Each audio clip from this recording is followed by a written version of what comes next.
main riff of the song Rainforest is based on the fifth note of the A harmonic minor scale. It's been referred to as the Phrygian dominant, and it is a scale that's largely associated with neoclassical metal music. And what I did was, to make it a little more interesting, I wanted almost a Metallica feel to it, but I didn't want to keep it in 4/4, so I made the time signature 11/4, and the riff sounds like...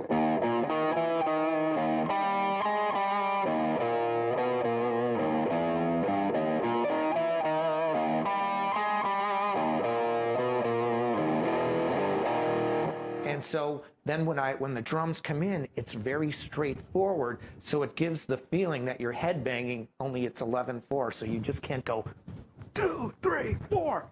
You're going to have to do that somewhere along the way. What I do, I do this a lot in my songs. Because I understand modes and theory really well, I kind of play games with it. So while I'm in this Phrygian dominant, which really, I'm in E, the E Phrygian dominant, which in my mind is still A harmonic minor, I bridge the gap between this E riff and the verse in A by using an A harmonic minor riff.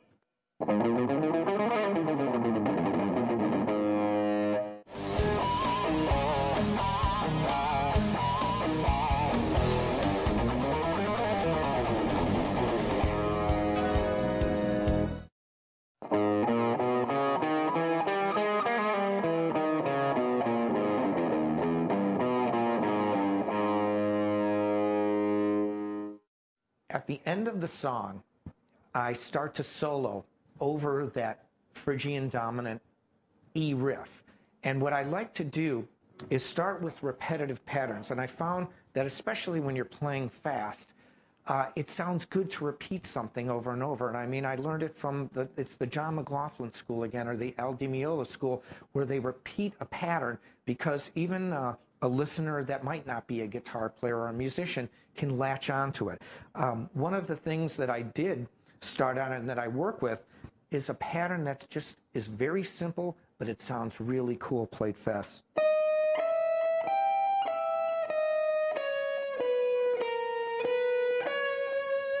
Now you think, well, that doesn't sound like a lot, but when you repeat it over and over for...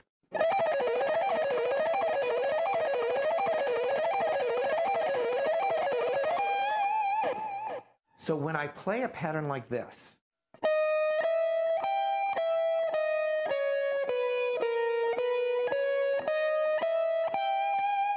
moving it up to the next note position in this scale would be here.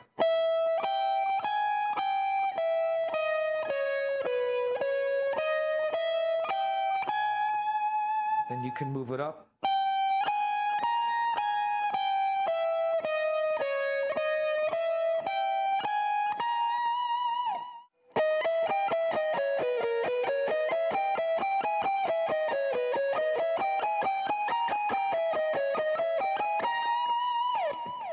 So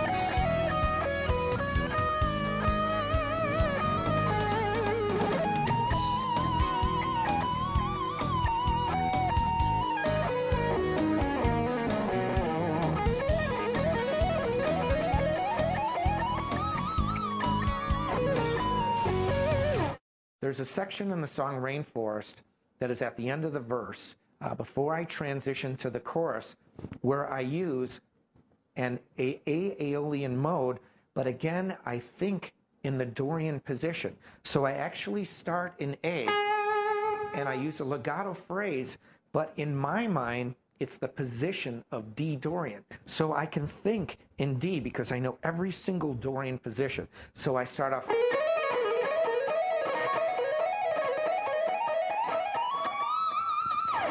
And see, what I play is I just basically ad lib on legato parts, but it's like this.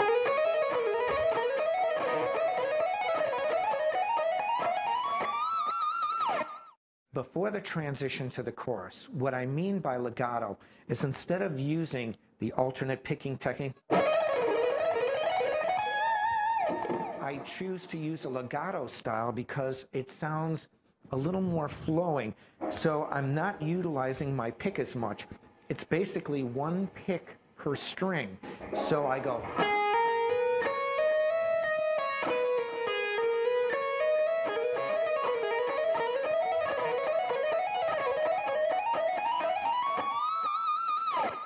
And what I did was I use an A Aeolian mode, and I move right up to the 22nd fret, starting on A here on the 2nd string 10th fret. So it sounds slow like this.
For lack of a better word, I would call this next section a bridge.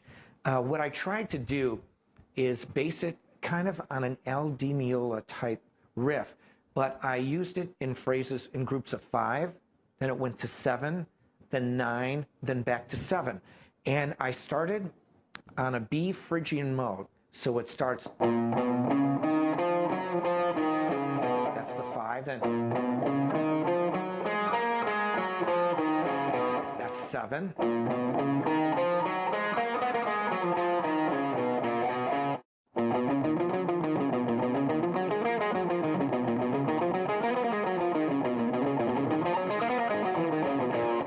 The pulse is, so you think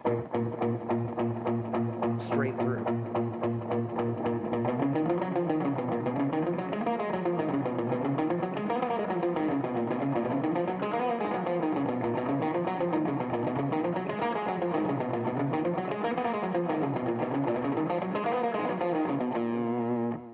Then I move it up an octave.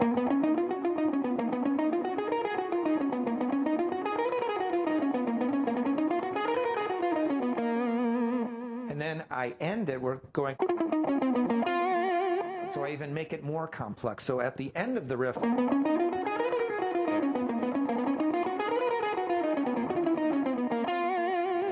then I move to the next part. And the reason I did that is I like the percussive sound, and I like mixed meters. I like to play a lot of progressive type music. It's my upbringing, the King Crimson style. And so what I tried to do was make it very percussive, but keep a groove like this. And so making it not sound as complex rhythmically as it really is.